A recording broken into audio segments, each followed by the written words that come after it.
Hello, everyone, and welcome to DEM and CFD-DEM with PhasicFlow lecture series. I am Hamidreza Norouzi with my friend Bahram, and during this session and the next 4 sessions, we are going to talk about the basics of the DEM and CFD-DEM modeling approaches and how we can perform simulations using PhasicFlow in Linux. Bahram, please. Also, hello from my side. So welcome to our new lecture series, DEM and CFD-DEM with PhasicFlow. So we're very happy that you're here and you're also with us today. So I'm here to support Hamid. If there are any questions, any concerns, please feel free to put them in the chat section. And meanwhile, during the lecture, I try to transfer them to Hamid. So hopefully to be answered or to be covered. So please be active and try to communicate. Okay, thank you, Bahram. At first, I want to talk about PhasicFlow and how we suggest, why we suggest PhasicFlow for CFD and DEM simulations.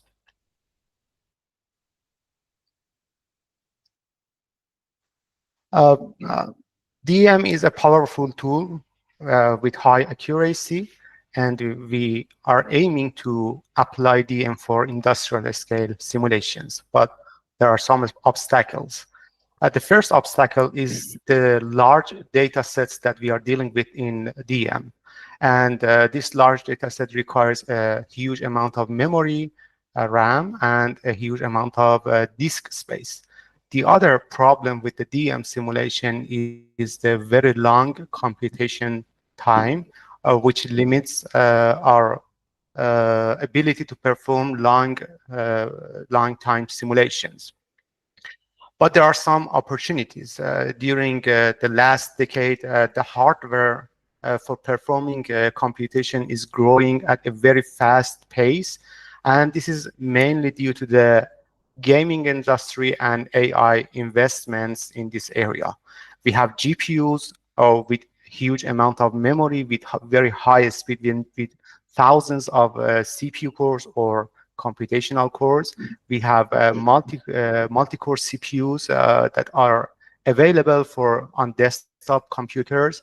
And at the same time, we see that the memory bandwidths are getting higher, and the memory speed is also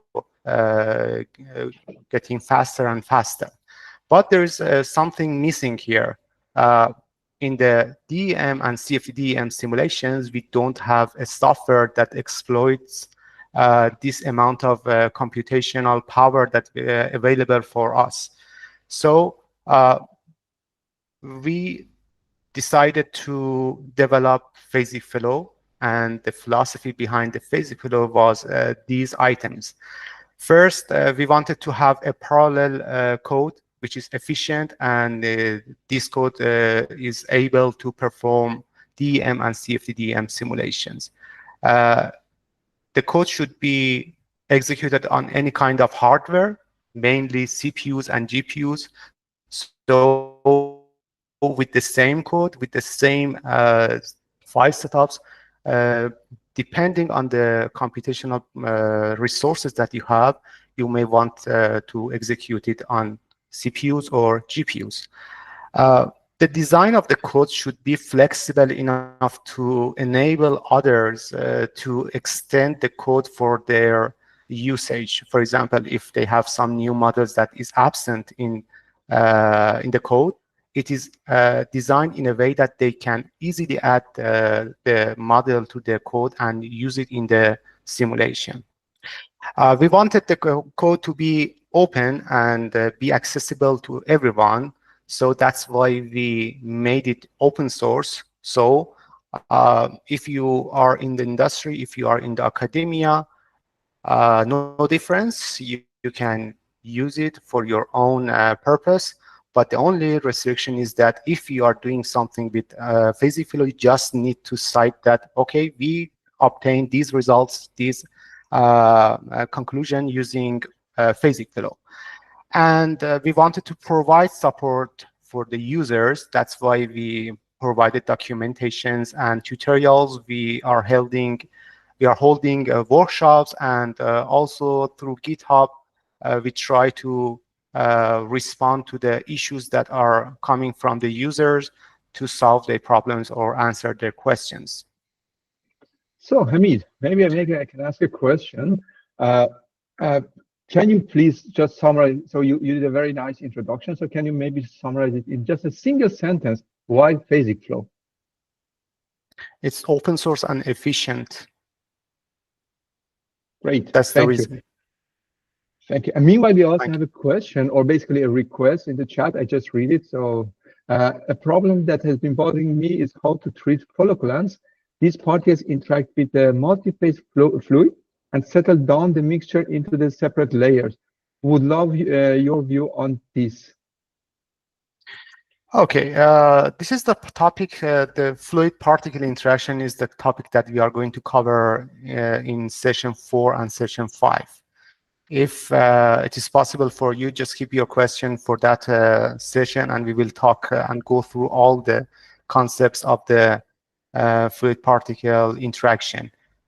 Meanwhile, the answer to your question is that okay, we if the number of the particles is low, we can use resolved CFD-DEM simulation and incorporate proper models for the interaction between the particles and the fluid. So in this way, we can see this kind of sedimentation and the layering of the particles on each other. Thank you. You're welcome. At the moment, the current features of the PhasicFlow are it supports spherical particles with various contact force models, linear models, nonlinear models, and also it is possible for you to add your own model. It's completely open. For example, if you have a contact force model that is not listed in the current models in the PhasicFlow, it's really straightforward to add that contact force model to the code. For the geometry, we have 2 ways to define the geometry. We have some built-in functions in the PhasicFlow. They are used for simple geometries, but it is also possible to use CAD drawing tools to create complex geometry and then convert those geometries into steel surfaces and then import those geometries into the PhasicFlow for simulations. The geometries could be stationary or in motion. We have different motion models in PhasicFlow. At the moment, they are stationary, rotating axis, conveyor belt, vibration, and multi-rotating axis. A very nice and cool feature of PhasicFlow is coarse graining. For those who are not familiar with the coarse graining, coarse graining is a kind of technique that we use to simulate or somehow mimic the motion of the collection of particles with only one particle. In this kind of simulation or modeling, we can reduce the number of the particles in the simulation, and at the same time, we can expect that we get the same results with a little bit deviation from the original simulation. So in this way, we can accelerate this DEM simulation and enhance the execution time by far. Hamid, maybe another question from my side, talking about the utilities, so the pre and post processing utilities that PhasicFlow is already equipped with a couple of them, and they're super nice. Are they also parallelized, or do they need to be parallelized or somehow distributed on different type of hardware? The tools are in nature serial because the processing tools like creating the geometry or creating particles are not computationally mode. But when you use, for example, GPU execution, some of the calculations are done on the GPU and then get back to the CPU for the pre-processing and the post-processing. But In general, we can say that we don't care about the computational time of the pre-processing and post-processing steps because they are very fast, and the processing step is the part that we should focus on, because that's the part that we have problem with. Thank you. You're welcome. We also have post-processing tools, PhasicFlow to VTK. It is used to convert the simulation results into the VTK format. Then you can use ParaView for visualizing the results. This is something that we frequently do during this workshop. We also have post-process data tool. It is used for processing DEM simulations and getting valuable results out of the DEM simulation results. We have two modes for post-process data. We have in simulation and post simulation. From the names, it is clear that in simulation means during the simulation, when we are executing the simulation, the post-processing occurs. Post-simulation is the kind of post-processing that you perform some kind of post-processing on the simulation results that are saved on the disk. It is also parallel, as I told you. We have 3 types and 3 levels of the prioritization. OpenMP is the prioritization for the shared memory prioritization on the CPUs. CUDA is the prioritization backend for the GPUs. We also have MPI prioritization that enables us that perform simulation on cluster and multi-GPU systems. Hamid, We also sorry to interrupt, but we already have a question in the chat. And how many cohesion models are there in PhasicFlow? Cohesion models, nothing. But this is something that we are going to develop in the near future. The module that we are planning to develop is the long-range force.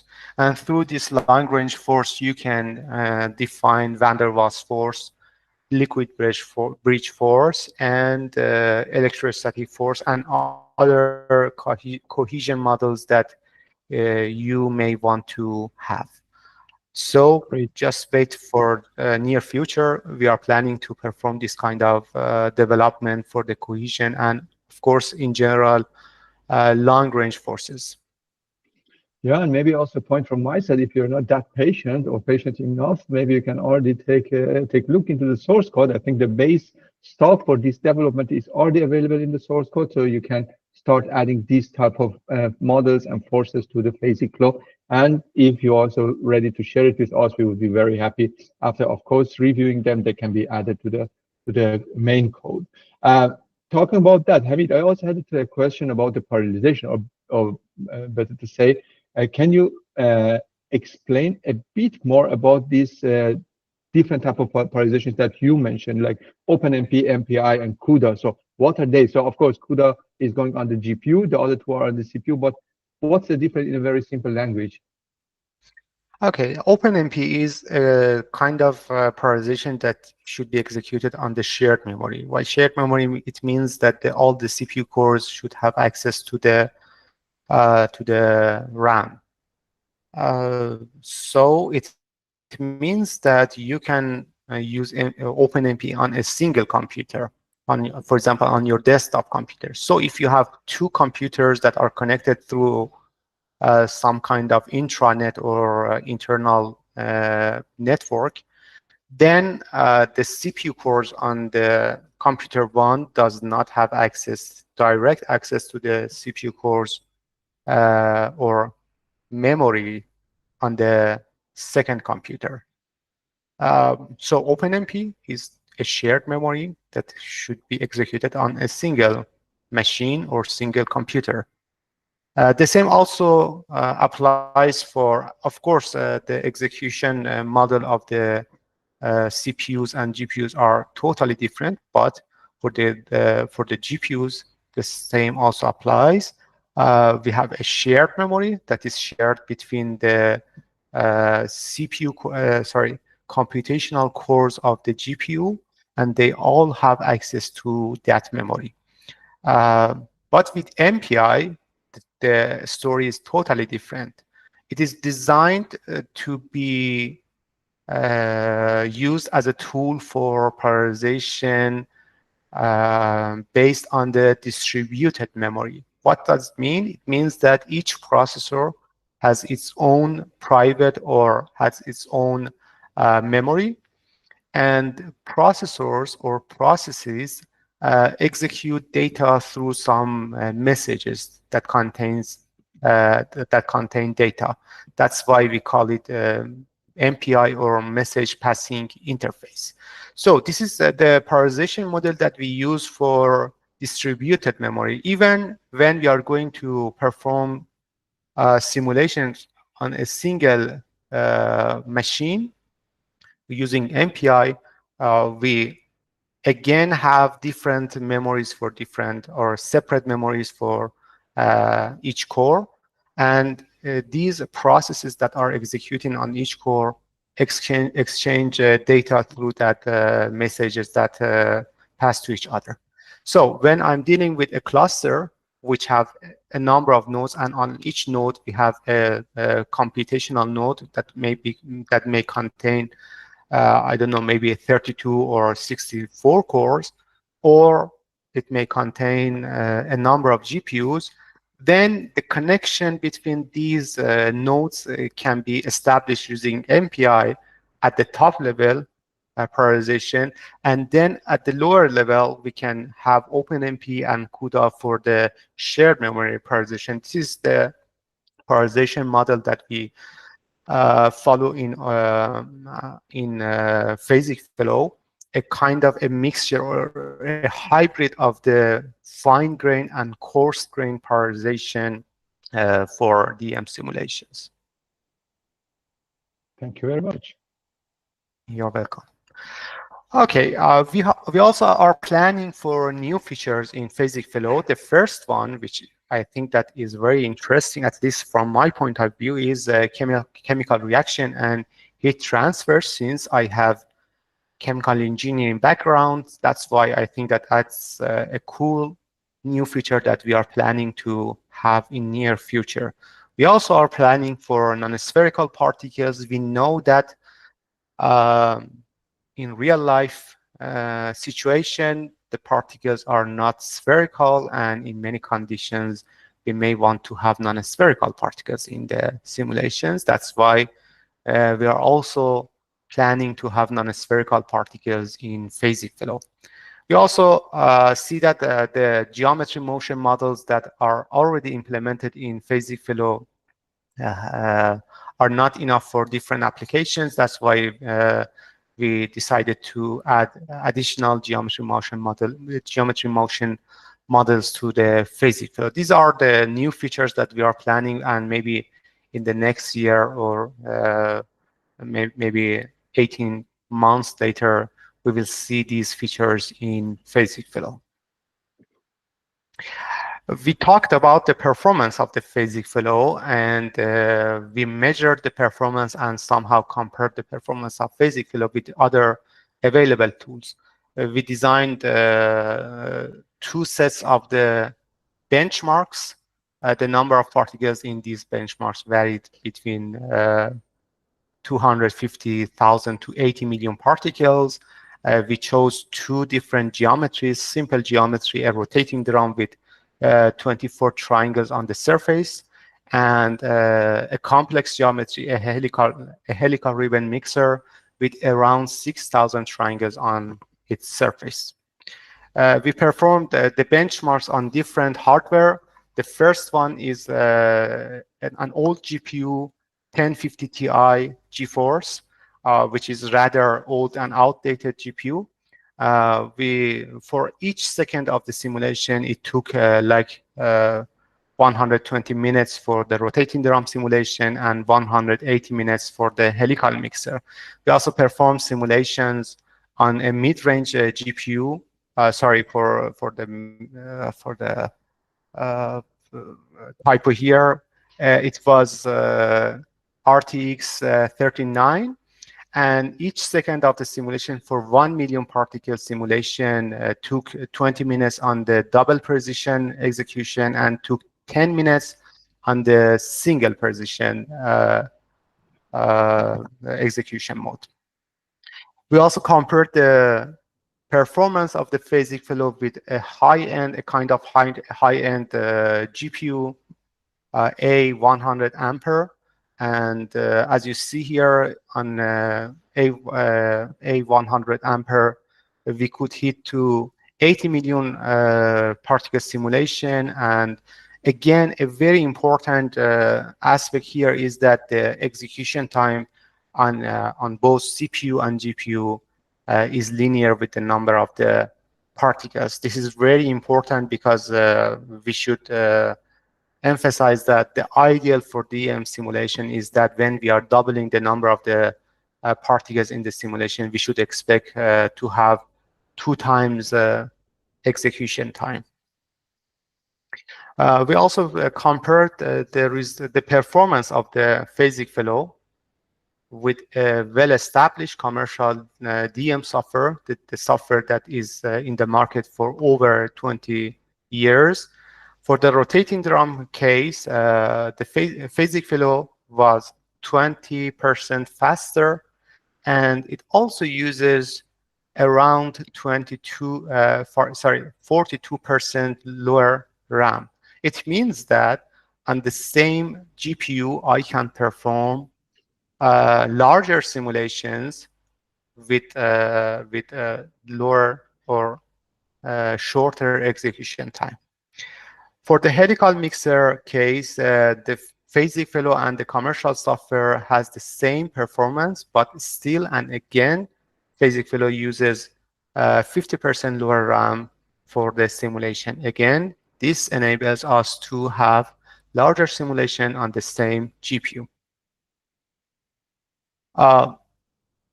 Good. We also, okay. Sorry to interrupt. We also have a question here in the chat. This is not really about PhasicFlow, it's about the PhasicFlow Plus. Is PhasicFlow Plus only compatible with the mentioned version of OpenFOAM? That's something that I can also answer. Basically, we confirm the compatibility with this version of OpenFOAM. So that means that you should be able to compile and run it without any troubles on this version. But of course, you can test it also on the others. Especially, I think the latest version is the PhasicFlow Plus 1. Version 1, and that's compatible with OpenFOAM, or officially compatible with OpenFOAM 24.12, but I think it also works with 25.06 and also a bit earlier versions of the ESI branch.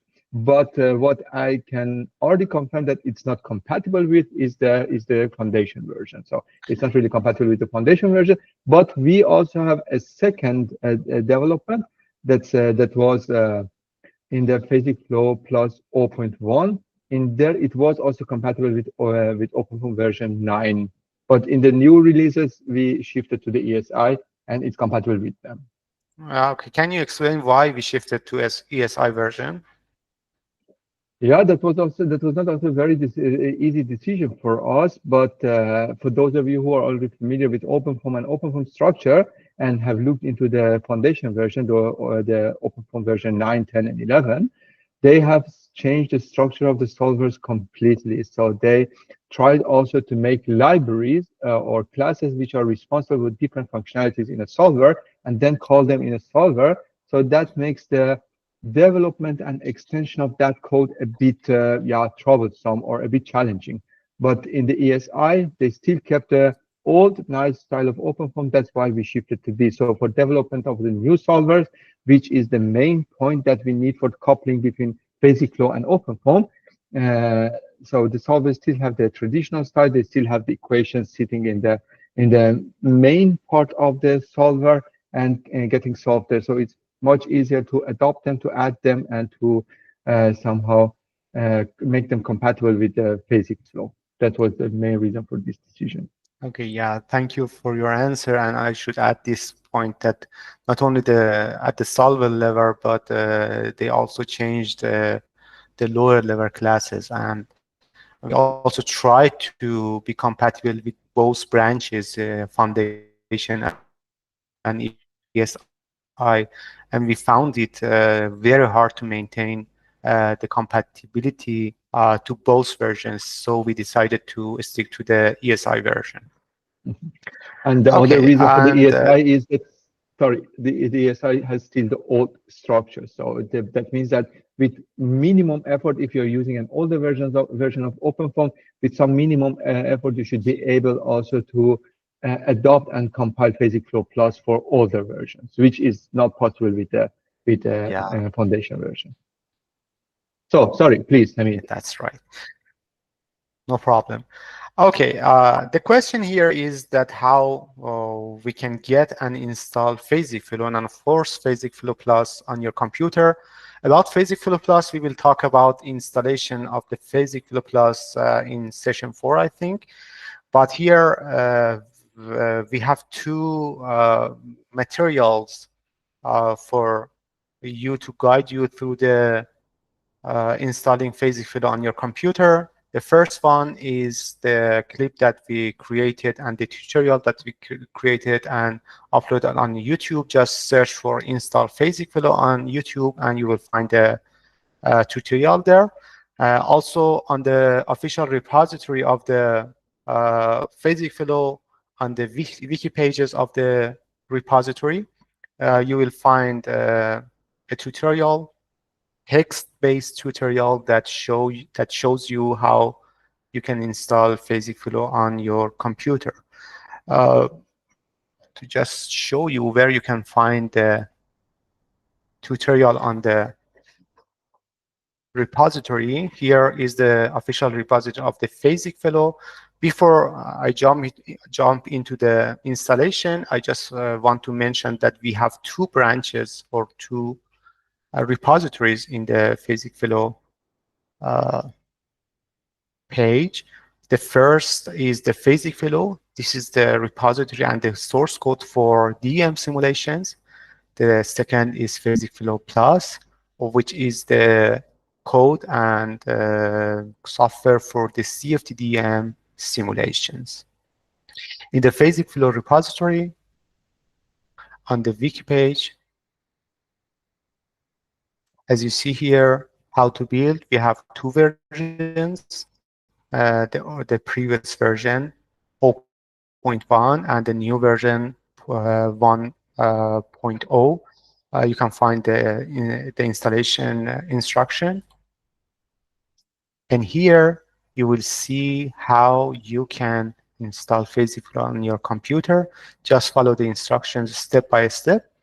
And at the end, depending on the kind of the execution that you want, for example, serial, parallel on OpenMP or parallel on GPU, you should choose one of these. And then at the end, after finishing, you just execute the command, check PhasicFlow, and you will get a kind of output similar to this that you see here. For example, here, I executed and built PhasicFlow for serial execution. If you have any questions or problems relating to the installation, just open a new issue in this part and we try to reach you to help you with the installation. Yeah, many Okay. more points from my side. This opening an issue is quite an important thing because that's the official way to get in touch with us and inform us about the problems in code, because that sort of gets documented. We can follow the history of it, and we always try to go through them. We try to be responsive. So don't feel shy. Simply create an issue and report it. In the worst case, what you have reported is not a problem, and we just explain to you how to handle it.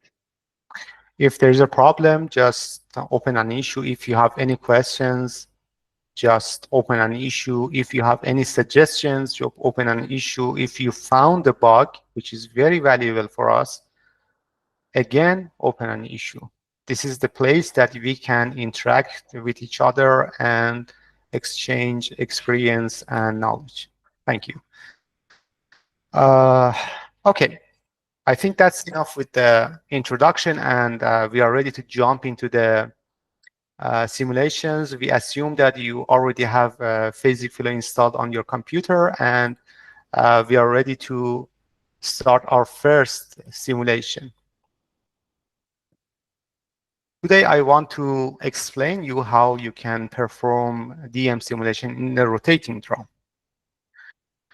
We have a rotating drum. The length is 10 centimeters. The diameter is 24 centimeters. We have 4 millimeter particles, spherical particles, of course, and the density of the particles is 1,000.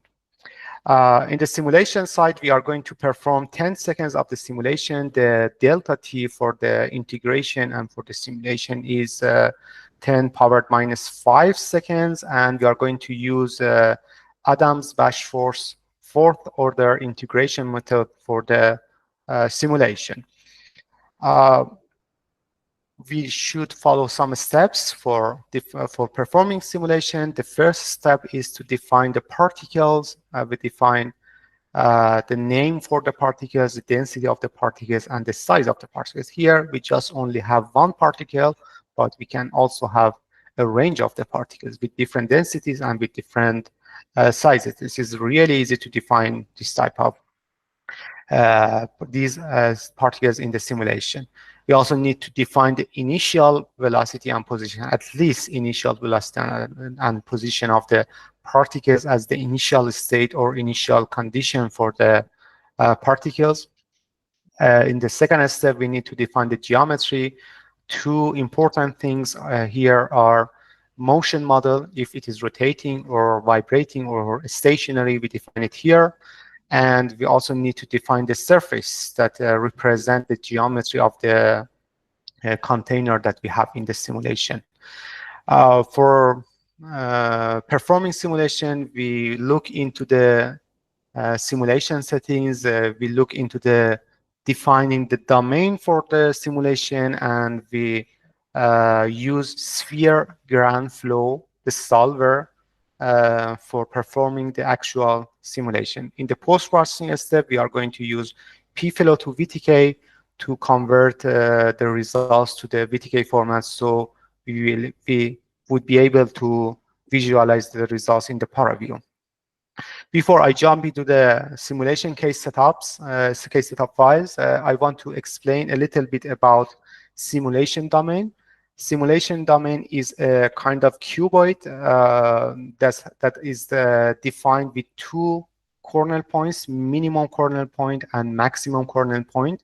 Everything inside this cuboid is valid, and everything outside this cuboid is invalid. For example, if any particle gets out of this cuboid, it automatically gets deleted. We have four faces in the simulation domain. We named them left and right in the X direction, top and bottom in the Y direction, and rear and front in the Z direction. Mm-hmm. A question from my side, Hamid. So why do we need this simulation domain? In what sense it helps? First of all, we are dealing with some situations in which particles are getting out of the, for example, the container, and we don't want to perform processing on the particles that get out of the container, and we want to delete them. So if we don't want to simulate those particles, they should get deleted, and this helps us to create a space for new particles that are maybe inserted into the simulation. This is something that we see in the continuous processes where at some point particles are being inserted into the simulation, and at some point they are get out of the simulation.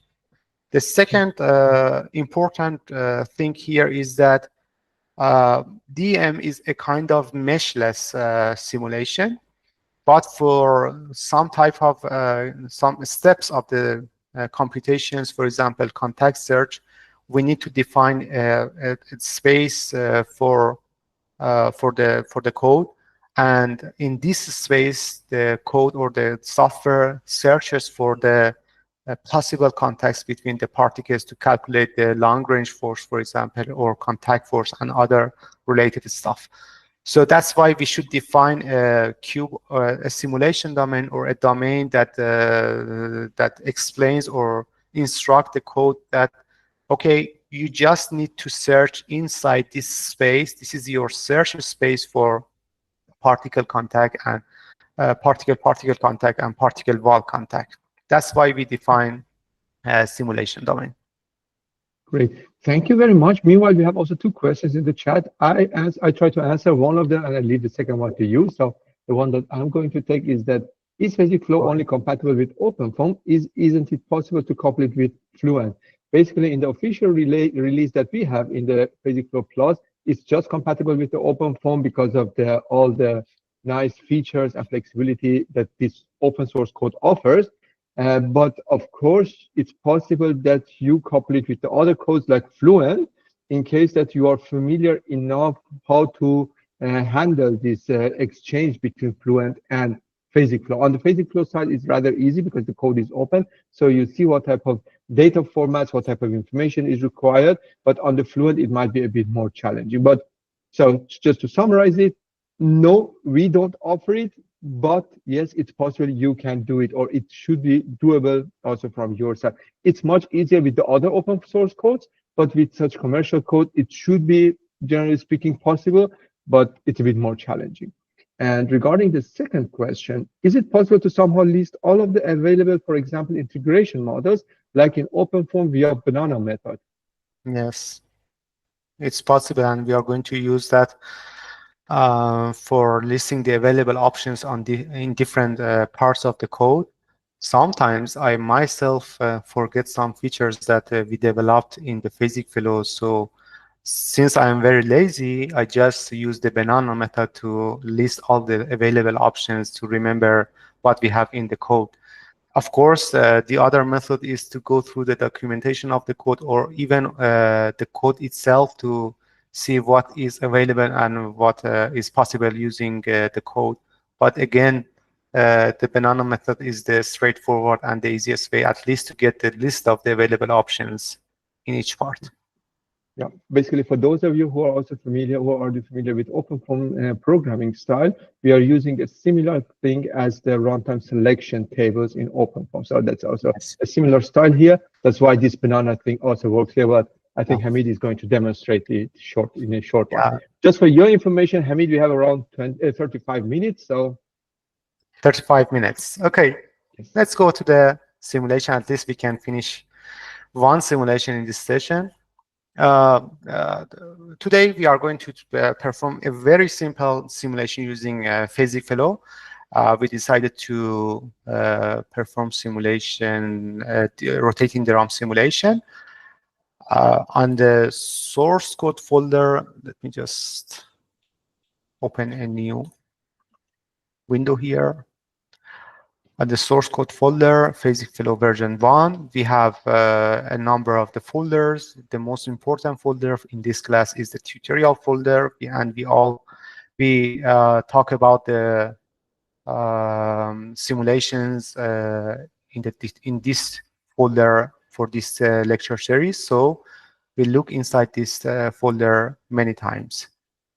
We have 4 folders here. GrainFlow is the name of the solver for coarse graining simulation. We have a number of the tutorials for you to show you how you can use GrainFlow in PhasicFlow, iterate geometry, post-process PhasicFlow.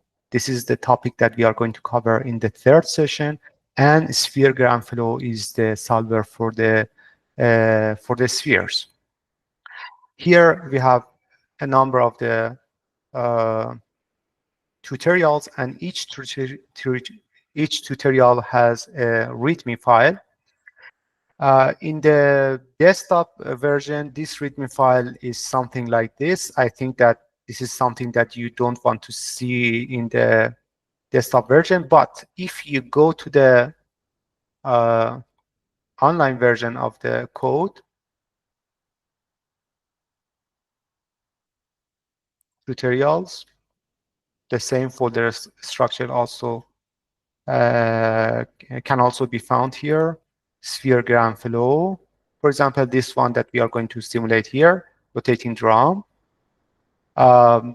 This README file is displayed here with a well-structured format, and you can read the problem, for example, problem definitions, setting up, and different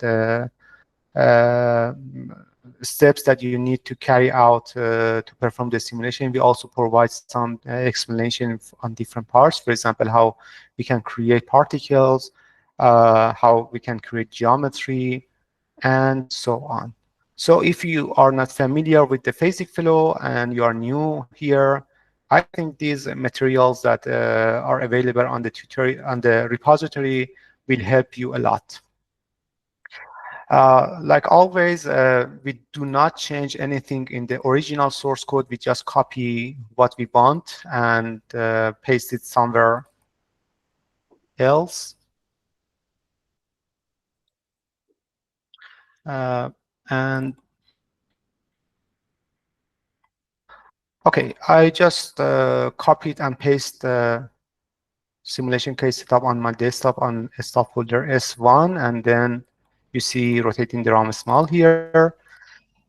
We have two folders here. Each folder contains some files, and through these files, you can provide the information and simulation settings to the software.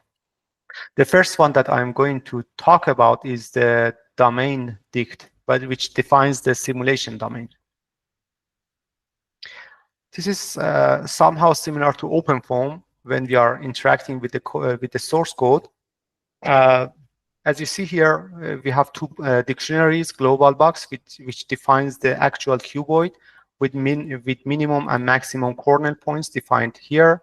Of course, depending on the geometry that you have, you may want to choose different coordinates here. We also defined the boundaries. We have 6 boundaries: left, right, bottom, top, rear, and front, as I told you and I explained you. The type of the boundary is important, and for this simulation, the type of boundary is exit. It means that any particle that passes through this boundary, for example, left, right, or the others, gets deleted. We also have other options for example, periodic boundary condition, reflective boundary condition, and for the MPI polarization is the processor boundary condition. This is something that you should not define in the domain dict file. This is something that is automatically created by the software when you are using MPI polarization for your simulation. The second file is the particles dict. The particles dict is used for creating the initial position and initial velocity of the particles. There are two parts. The first part is the set fields, and the second part is the position particles. To start the simulation, we have two options. We may want to position particles at the initial state of the simulation, and we start the simulation with the particles that are present in the simulation, that exist in the simulation. Or we want to start with an empty simulation. I mean that with no particle and insert particle gradually during the simulation. In this session, we are going to talk about the first option, but in the next session, we will talk about how you can insert particle during the simulation. For positioning particles, we have different methods for positioning particles: ordered, random, empty, and the other that is not listed here is file. If you want to get the list, again, the simple banana method works here. We just open a new terminal in the main root and execute particles PhasicFlow. I just forgot to change the method here. For example, ordered one. Just a question, Hamid. Meanwhile, there is a question also in the chat, and that says, is PhasicFlow a tool similar to MFix in terms of its capabilities and applications for multi-phase flow simulations? MFix is a software for multi-phase simulations. It was originally developed for Euler simulations, but later, with the extension of the DEM and popularity of the DEM, they also added a DEM module to the MFix and DEM CFD coupling to the MFix. With the previous versions, with the older versions that only handled Euler simulation, I work with those versions. But with the newer versions, I have a little experience. But when I look into the source code of the MFix, as a experienced programmer that worked with both C++ and Fortran, I say that it's a huge mess. I'm not going to tell you that the results is something that we cannot rely on, because I know that it is really robust software and we can trust the results. But when it comes to the extension, when it comes to code reading and getting insight into the code to find out how MFix works, a little bit far from the user level, beginner user level, I find it very hard to find the proper information. But for example, with the code like OpenFOAM or with the code like PhasicFlow, we can everything is on its own place, and we can easily find the code that's for each part, and we can read the code and see how PhasicFlow or OpenFOAM performs the calculation. From performance, since I have not worked with the MFix DM or MFix, I should say that I have no experience regarding the performance of the code. Okay, thank you. You're welcome. Okay, as you see here, I use the banana method, and the available options here are empty, file, ordered, and random. From the name, it is clear that ordered means that I want to position particles in order. Okay, the random also applies when I want to position particles in the random manner. It is also possible to have particle position in a separate file, and then provide that file to the software, to the code, and then use that the code reads the position data from that file and creates the particles for you.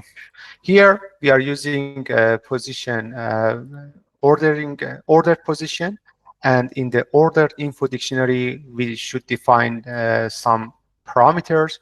The first parameter is the distance. The distance defines the distance between the centers of the particles. It should not be less than the diameter of the particles, because if it is less than the diameter of the particles, when positioning particles, they are in contact initially and may cause some problems during the simulation, especially at the initial stage of the simulations. The number of the points or the number of the particles are defined here, 30,000 particles, and the access order defines the orders in which I want to position particles. For example, Z, Y, Z, Y, X means that first position particles in the Z direction, and when the Z directions are finished, then go one layer in the Y direction, and after finishing the Y directions up to the end, go to the next level in the X direction.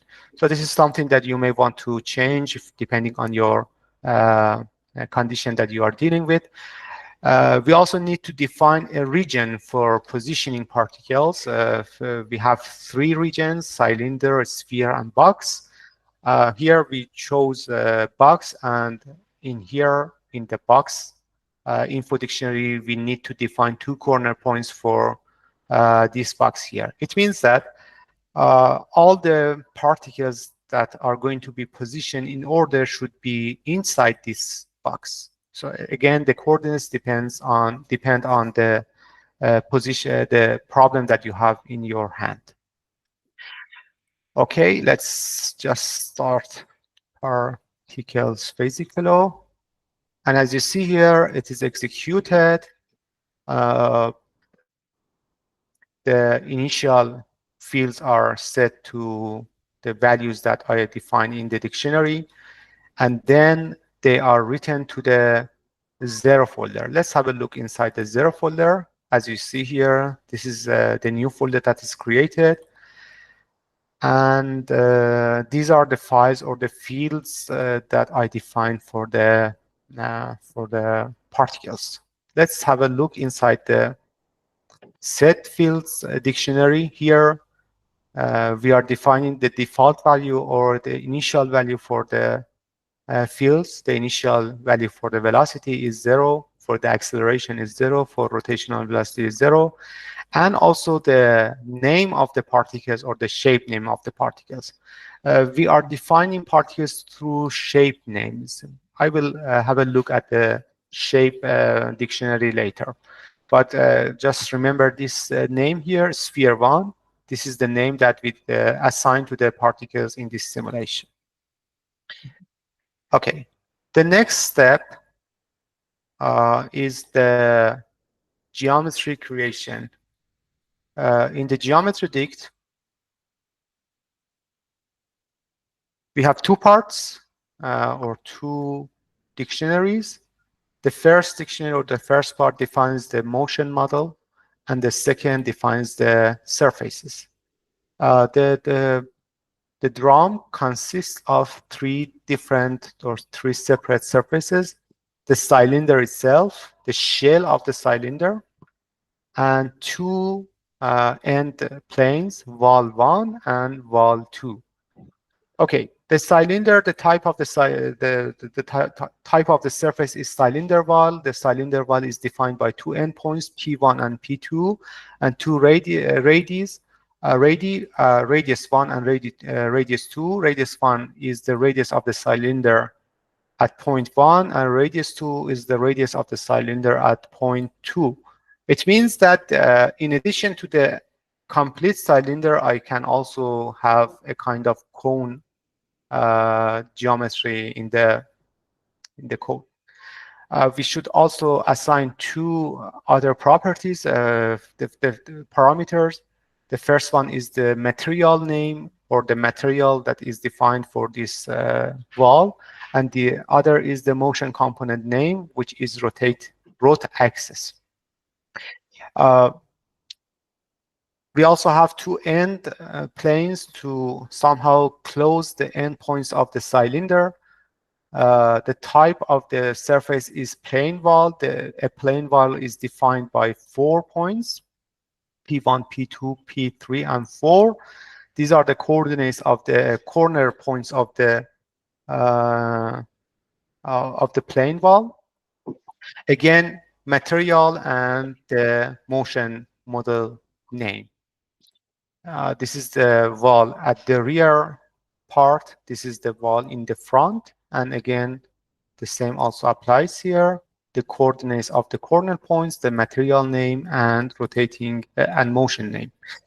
It is important to note that we can define more than 1 material for each surfaces. For example, I can define 1 material for this wall and the other material for this wall. It is very easy and straightforward. Regarding the motion model, here we are using rotating axis motion model.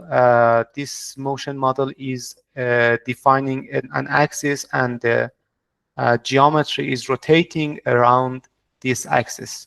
The axis is defined by 2 endpoints, P1 and P2, and omega is the rotation speed in radian per second. So after all, we are ready to generate the geometry here. Geometry PhasicFlow. And after that, if it is successful, inside the 0 folder, we see geometry folder, and it contains the geometry information. I mean, meanwhile, there is a question in the chat and also a 5 suggestion. minutes. So I would start with a question, and that says, hi there, can the PhasicFlow work on Windows operating system? Just as a short answer, basically, yeah, it should be possible also to compile and run it on the Linux subsystems on Windows. But to be honest, then you are missing the main advantage of PhasicFlow, which is its very efficient parallelization. So Performance. yeah, and performance. So Yes. that's the question. And then there is also a suggestion. So I have a suggestion that might help maintain the flow of the presentation. If appropriate, perhaps we could save questions for the end and address those that are most relevant to the content being presented. So we also try to do that. The main reason that we are bringing the questions in between to the discussion is that first of all, some of them are relevant. So it's nice to address them at the point that they're raised.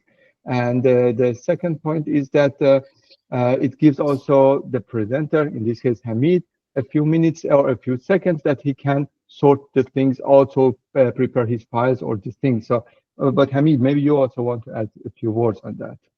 No, that's right. And yeah, that could be done, but I think that the interaction is very important for us. That's why we keep our lectures online to interact with you and know about your questions. Maybe you have some questions that are not answered through our explanation, and if you have you ask that question, then that would help enrich our content. Yeah, so we try to keep it like a real lecture, so that's why we call them also lecture series. So, and this interaction is very, very important and motivating at the same time for us, because then we see, okay, you are at the other side, are listening to us, you're following us, and that raises the question. So, but of course, if there are some questions which are completely off topic, we try also to push them a little to the end. Then meanwhile, Hamid, there is also another question. Is the use of AMR necessary for the VOF solver? So this is something that we are going to use. Sorry, Bahram, I cannot hear you. May you repeat your question? Yes, it's basically about the PhasicFlow Plus, and it says, is the use of AMR necessary for the VOF solver? So this is something that we hopefully will cover in the session 4 or 5, or session 5, I think, when we are going to talk about resolved simulations using PhasicFlow Plus. So there's also the point, it was not a criticism, it was a suggestion. Thank you. We also took it really as a suggestion, and we would be also happy for such a thing. So please don't be shy, don't feel also offended. If there is also something, please tell it to us, simply, as simple as that. Okay, thank you for the questions, and thank you for the answers, Bahram. Up to here, we defined the initial position of the particles. We created the geometry. Of course, we have other options for the geometry creation. We will cover them in the next sessions. But here, we just use the built-in functions of the PhasicFlow for creating geometry. Again, banana method also works here. In every part that you have some options. For example, for the motion model, for the geometry creation, don't hesitate to use it, and you will find a useful list of the options that you have. For example, if you want to have a look inside the rotating axis motion, the naming convention in PhasicFlow is in a way that each component of the software and each component of the code that you are interacting with has the same name in the source code. So, for example, you are going to look inside the rotating axis, and you have some questions. You are wondering how the source code is implemented. This is the source code, and rotating axis. This is the rotating axis folder, which defines the rotating axis motion. So just look inside some definition and the class itself, and of course the source code that is very simple to read, to understand, and follow. Okay, up to here, as I told you, we created the geometry, we created the particles, and now we are in a place that we can perform the actual DEM simulation. The name of the solver is Sphere GranularFlow. Just execute it.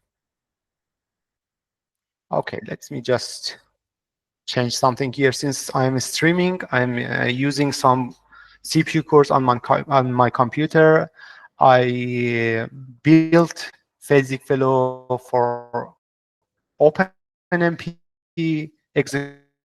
any CUDA graphic card, CUDA enabled graphic card to check the build option of the PhasicFlow. It's really simple.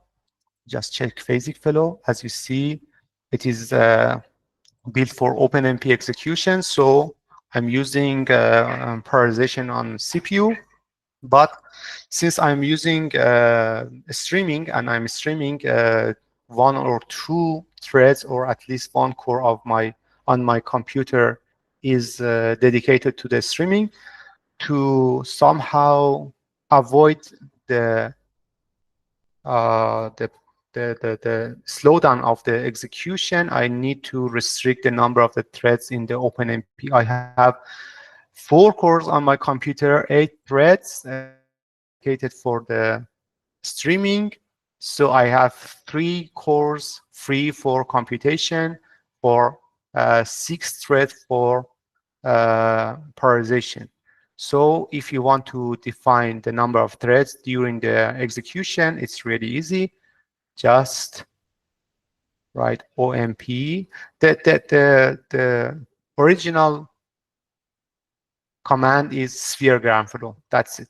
But if you want to define the number of the threads, OMP num threads equals 6, or whatever number that you have in your mind, and then execute it.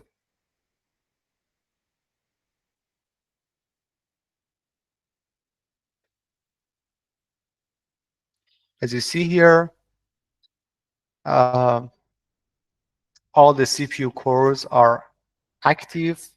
2 threads are dedicated for the operating system and the streaming, and the rest is dedicated for the computation. Okay.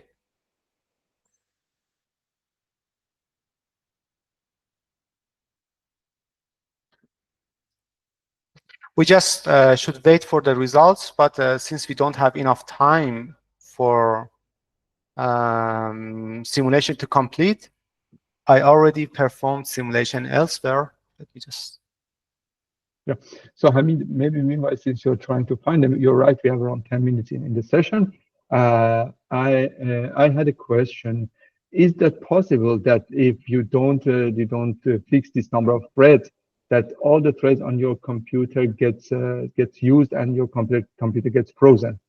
Will such a thing happen?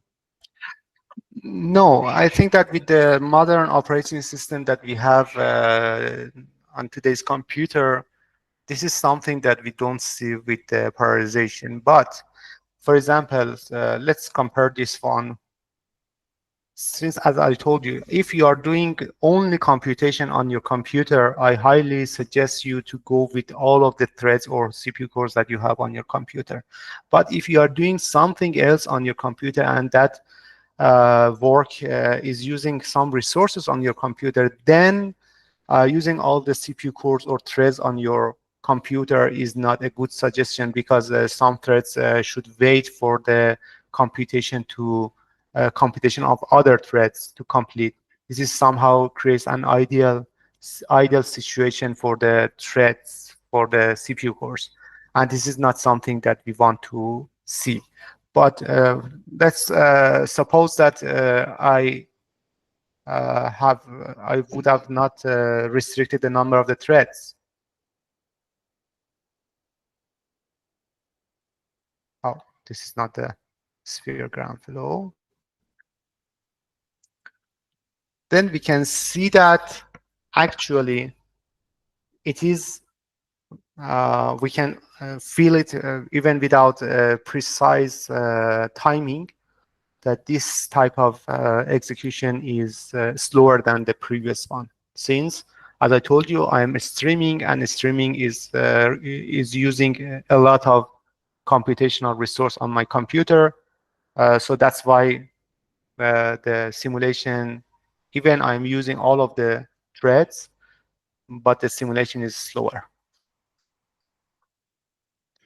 Thank you. Again, to see how they are different, it's obvious that the second one is faster. So depending on the work that you are doing, you may want to use a subset of the threads that you have on your computer. Mm-hmm. Yeah, as Hamid already mentioned, on the modern operating system, especially on the Linux, this is usually not the case. So even if the job starts to occupy all the cores and all your RAM, then the operating system will automatically kill the job and not your operating system itself. Yes. And suppose that we already finished the simulation from start to the end. The end is 10 seconds that you see here. And we are ready to visualize the results. For visualization, I need to convert the results to the VTK format.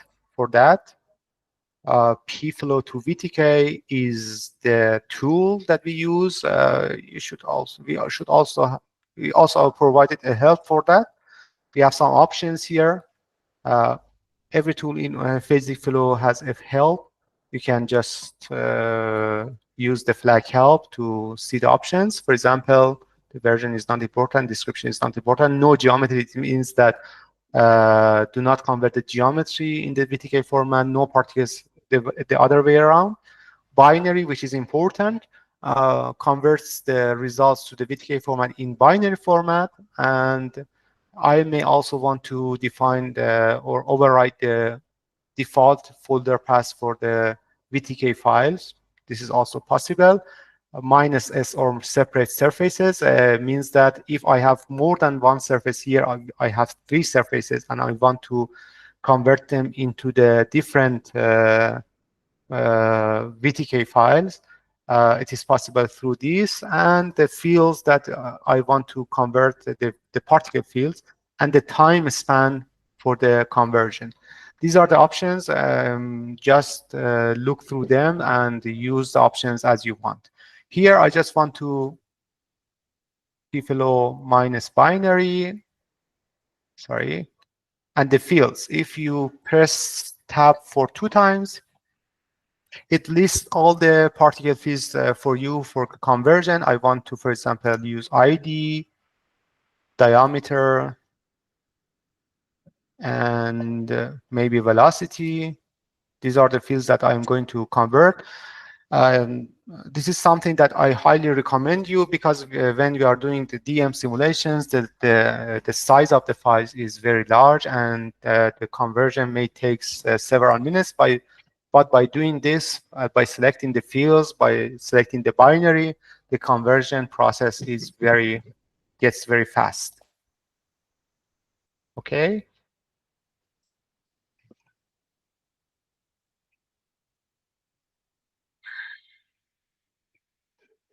Okay, I'm doing 2 things at the same time. Let me just stop this one. My laptop is not that much powerful. Maybe that's also another point. If you want to do serious computer for learning things, for trying things, of course, a laptop or a small computer can do the job.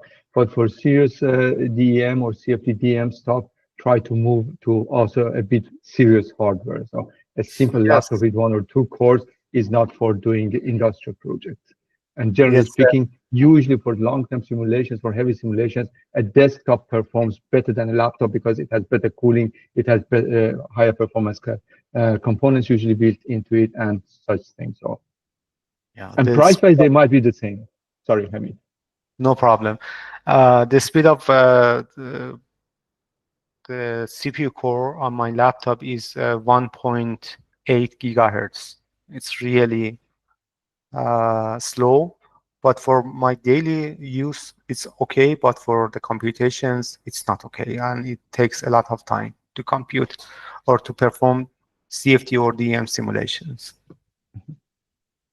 Yeah, especially since in this case you're talking about the performance of PhasicFlow, it's nice to try it on also nice hardware. And as I already mentioned, with the same price of a laptop, if you just want to use it for the computations, you can get a much better desktop computer. Yes, of course. Okay, it is finished. PowerView. I have PowerView installed on my computer, so just open. The default folder is VTK folder here. Go to the VTK folder. We have two folders, geometry and particles. But we also have two files, particles.vtk.series and surface.vtk.series. We load these ones. And as you see here, this is the geometry. I can make the geometry a little bit transparent to see the inside. And the particles are represented by the center points. If you want to see the actual spheres, you need to apply a glyph here. This is the glyph filter. I choose sphere, and then for scaling, I choose, let me just go one time step ahead, diameter, and then all points, and the scale factor should be 1. And this is the way that we render or show the spheres. This is the these are the actual spheres, and I can color them, for example, based on the ID or identification number of the particles. And just,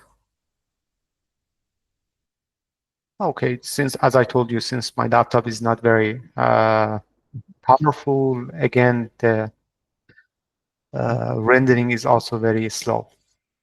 What I can suggest, maybe Hamid, please deactivate or delete the glyph and just go for particle centers. Yes, I just should want make it faster. Yeah, it should be much faster. Because with the glyph, it needs to also render an extra surface. Yeah, since I converted the results into the binary format, the reading process from the disk is very fast. That's why you see that the whole playing is very smooth and fast. And we have 2 more minutes. Okay. I think that's enough for today. The next session, we are going to talk about the complex geometries, different contact force models, and of course simulation settings that we missed this session. I mean the settings here. We will cover these topics in the next session. I hope this session was helpful for you, and you get what you wanted from this session. Thank you everyone for your patience and staying with us. Hope we will see you in the next session. Have a nice day. Yeah. Also, many thanks from my side. Thanks for being with us, and thanks for your contributions. So looking forward to see you in the next session next week at the same time. Thanks. Bye. Thanks. Bye.